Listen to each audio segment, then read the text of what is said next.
to another episode of Lost in the Farmer's Market Garden Shorts, where we're talking about this plant in front of you with the dark foliage. Now, it doesn't look like much, and it was blooming pretty hard yesterday, and then the flowers kind of turned to mush. I forgot that they're one-day flowers, and since it wasn't sunny, no new blooms. This plant before you is Dahlia variabilis.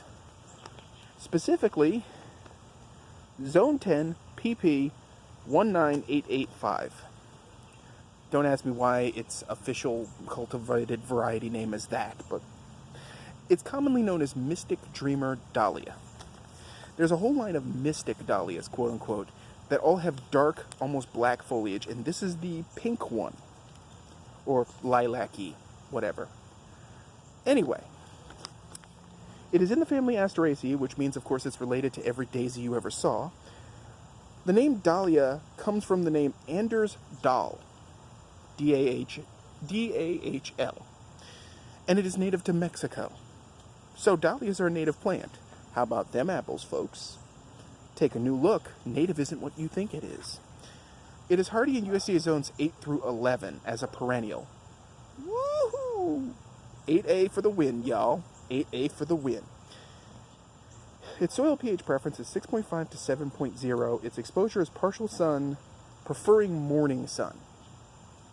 And that's what it gets over here. In fact, we're in late afternoon and it's in shade. Perfect. Though they do wilt if I don't water them every other day. Just a note. The height can be 20 to 30 inches and the width can be 18 to 24 inches. And we're going to take you over to see the other one real quick. Now, this is the other. Ooh, it's got a flower. Ooh, piece of candy. Yes, I went there, folks. Okay, so this is the other one, and it has sort of a flower on it. It's not that great, but better than nothing. This is the yellow variety, and it was Mystic something or other. Mystic Illusion, I think. Anyway, here's the information. The Mexican name for dahlias is, I'm probably mispronouncing this, Acoctli, Acoctli. If y'all know how to pronounce that, please put it in the comments section, because I probably just butchered that. It was declared the national flower of Mexico. And look at them. Dahlias, why the hell wouldn't you? It was originally named in 1791 by Spanish botanist Antonio Jose Cavanilles for Anders Dahl, who encountered it in Mexico in 1788. Dahl declared dahlias a vegetable at the time, which is interesting, but I'll explain. There are 42 species of dahlia within 14 groupings based on flower and other characteristics. The largest dahlia flower head can be up to 1 foot in diameter. I'd totally love to get me one of them. Now here's the thing. Dahlias were considered a vegetable because the tubers are 100% edible and were a staple of the indigenous folks in what will become modern-day Mexico. The dahlia also is the official flower of Seattle and San Francisco. I gotta say, that's some pretty good taste right there.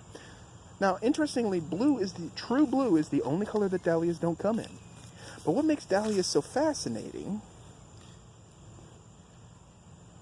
is that they, as far as plants go, are considered annuals, treated as annuals, and in America, they're grown everywhere. They produce these little tubers that are that are bigger and hardier than the tubers that you see on potato vine, but we don't eat them here.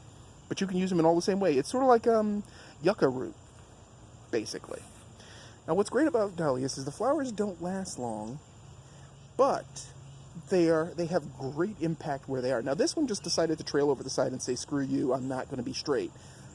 That's its choice. I'm okay with that. Now, it could be that the kittens were sleeping in it.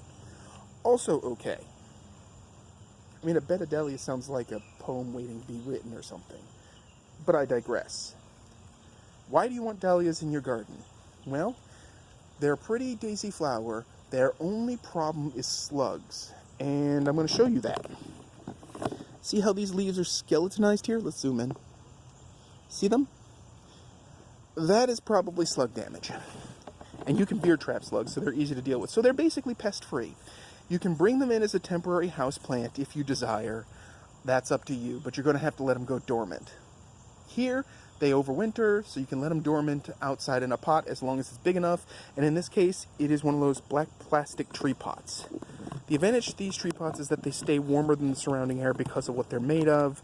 I put the pine straw in there to protect the bulb from squirrels and critters and everything else. So hopefully these dahlias will come back next year. And if they don't, I know where to get more of them. But you should grow dahlias.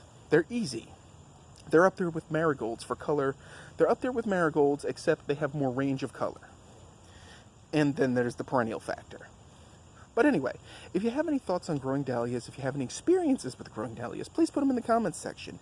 If you have any suggestions for plants that you think I should cover in the future, again, please put it in the comments section.